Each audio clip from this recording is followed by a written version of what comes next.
Halo, assalamualaikum warahmatullahi wabarakatuh. Kembali lagi di channel YouTube Kak Vivi. Nah, di video kali ini kita akan membahas tentang keseimbangan ekosistem. So, simak dengan baik ya. Oke, sebelum kita masuk pada keseimbangan ekosistem, kita tuh perlu tahu apa sih ekosistem itu. Jadi, ekosistem itu merupakan interaksi yang terjadi antara makhluk hidup dan makhluk tak hidup dalam suatu tempat tertentu. Misal ya, ekosistem sungai. Nah, di sungai itu ada apa aja sih makhluk hidupnya? Di sungai itu kan ada ikan, ada tumbuhan. Nah, makhluk tak hidupnya itu ada udara, ada air, ada cahaya matahari, ada batu. Jadi, semua itu disebut dengan ekosistem.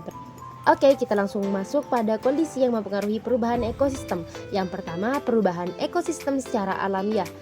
Yang pertama ini, ekosistem bisa berubah karena adanya aktivitas-aktivitas alam seperti letusan gunung berapi, gempa bumi, tsunami, dan lain sebagainya. Nah, kita ambil contoh letusan gunung berapi.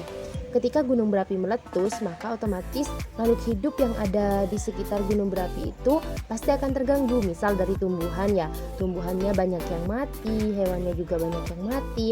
Nah, banyaknya tumbuhan yang mati itu bisa berpengaruh secara langsung pada ekosistem yang ada di sekitar gunung berapi. Misal, banyak hewan yang sumber makanannya mengambil dari tumbuhan itu. Ketika tumbuhannya mati, maka hewan-hewan itu tidak memiliki sumber makanan, sehingga mereka juga bisa mengalami kematian atau berpindah ke tempat lain. Jadi hal itu sudah dapat dikatakan ekosistem di sekitar gunung berapi itu sudah berubah. Yang kedua, perubahan ekosistem akibat perbuatan manusia. Nah, dalam memenuhi kebutuhan hidupnya, tentunya manusia itu memang perlu memanfaatkan apa yang sudah disediakan oleh alam dan lingkungannya.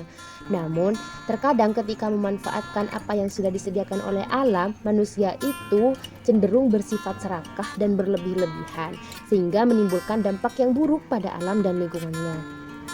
Kegiatan-kegiatan manusia yang bisa merusak alam dan mengganggu keseimbangan ekosistem itu banyak sekali, seperti penebangan hutan secara liar, perburuan hutan, membuang sampah sembarangan, dan masih juga banyak lainnya. Yang ketiga, ada pengaruh penggunaan bahan kimia terhadap lingkungan. Nah, jadi selain aktivitas alam dan aktivitas manusia tadi, penggunaan bahan kimia di lingkungan sekitar juga bisa merusak alam dan ekosistem. Misalnya, penggunaan pupuk kimia secara berlebihan. Nah, kalau pupuk kimia tersebut mengendap di dalam tanah dan terjadi hujan, dan pupuk kimia itu mengikuti aliran air hujan dan bermuara di sungai atau di danau, maka memang pada awalnya pupuk itu bisa menyuburkan tanaman-tanaman yang ada di sungai. Tapi kemudian kalau dalam jumlah banyak, maka tanaman-tanaman yang ada di sungai itu bisa tumbuh secara tidak terkendali. Ketika tanaman di sungai itu tumbuh secara tidak terkendali atau banyak sekali, maka ekosistem yang ada di sungai itu akan sangat terganggu, mulai dari habitat ikan di sana, kemudian pendangkalan air dan juga transportasi air, itu semuanya bisa terganggu. Oke, kita masuk pada pembahasan pemanfaatan hewan dan tumbuhan oleh manusia.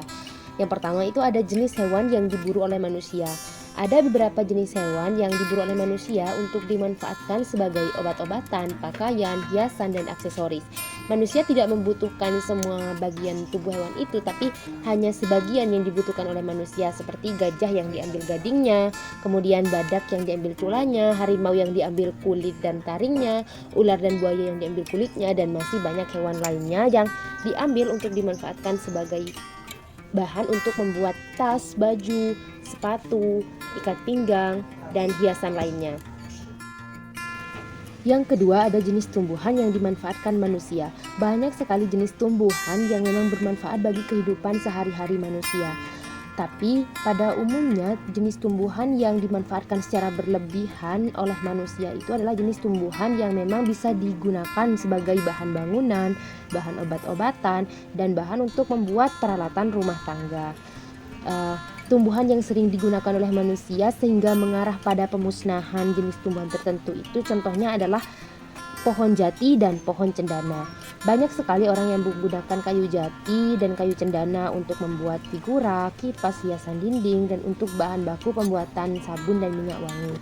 Oke, mungkin pembahasan kita tentang keseimbangan ekosistem cukup sampai di sini saja dan sampai jumpa di video lainnya. Semangat untuk belajar dan tetap jaga kesehatan. Wassalamualaikum warahmatullahi wabarakatuh.